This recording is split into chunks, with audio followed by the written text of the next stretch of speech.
New client. Panel repaint.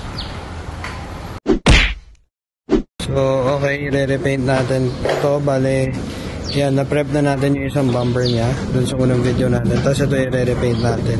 Ayan, nakita nyo ang layo ng kulay na itong fender. Tsaka itong hood, dito dami na rin natin. Tapos yun, pag nagbalit tayo ng bumper niya na nabuga na natin, magkakabit tayo ng panibagong retainer. So, FYI lang sa inyo, ito yung retainer. Yan yung nag-hold sa bumper. Kasi ito naman yung bumper na pipinturahan natin. Ito na yung kakabit natin. Kasi buo yung mga ngipin niya. Yung mga tenga niya pala. Kasi ito yung kakabit natin. Okay, ngayon, kakalasin na natin tong bumper na itong Honda City. At the same time, ayun, pinapakalasin kasi ni Sir yung grill. I think papalitan niya ng grill to. Pero, ayan, kakalasin na natin to.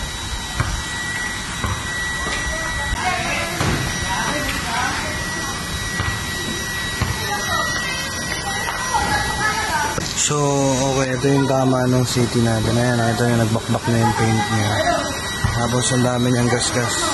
Ayan. So, ito naman ngayon yung hood nung natin, Honda City natin. So, ayan, medyo pinrep lang natin yung iba. May mga butas-butas kasi siya. Pero ayan, sasagarin pa rin naman natin ang liya yan. Tsaka ito. Tapos yan, may lalateroin tayo banda dito. So, ayan. So, ayan, napondo na natin tong bumper na ito sa harap. Okay, napondo na siya. Ano naman yung mga side mirror ng Honda City na.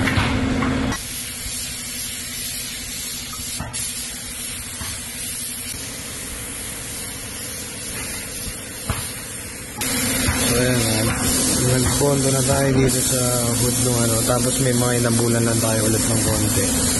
Ganon rin dito sa fender niya. So, ayan yung nilatero natin. Tapos yung ganyan tama.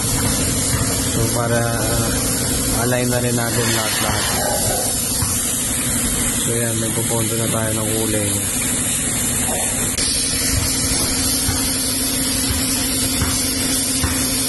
So, ayan guys. Kung makikita nyo rin, kalas-kalas yan. Ayan. Galas talaga natin yan para malinis yung pagkakagawa natin.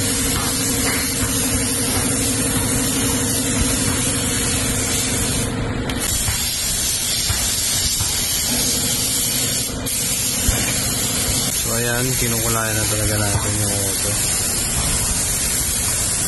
So ayan, ginalas na natin itong bumper ng Honda City natin for repainting rin to. Okay, dito sa gilid ng City, bale, yan, iniirit sa atin ito ni Sir. So, isi-free natin ito sa kanya. Yan, medyo nagkakalapit. So, bubugaan natin yan.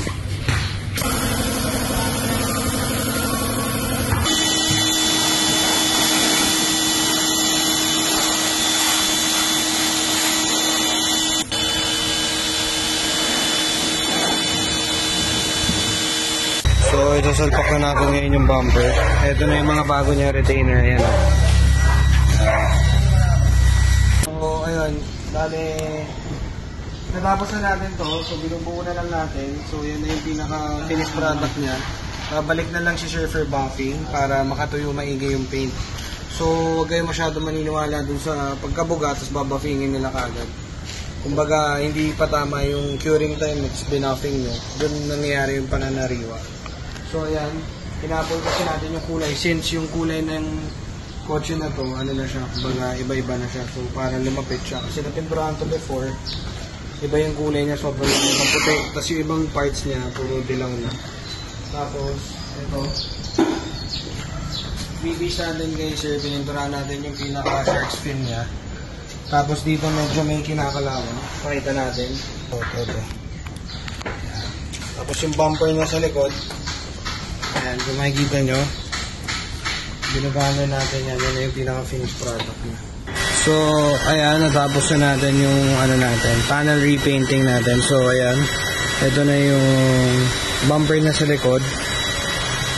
So, ayan, as you can see, ayan, ito na yung natin, finished product natin nung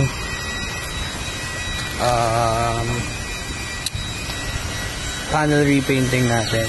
So okay, sa mga nagtatanong, bago ko tapusin yung vlog, ang shop location natin is dito tayo sa may SM Novaliches malapit. Ayan. So dinayo pa tayo talaga ni sir. Galing pa siyang Pampanga. So bali repeat customer na natin to. Nung may shop pa tayo sa Pasay, nagpapagawa na talaga siya sa atin. Tapos ayun, quality materials na yung ginagamit natin. So hindi po tayo gumagamit ng mga substandard na materials. Puro quality materials lang. Tapos ano tayo, via paint code.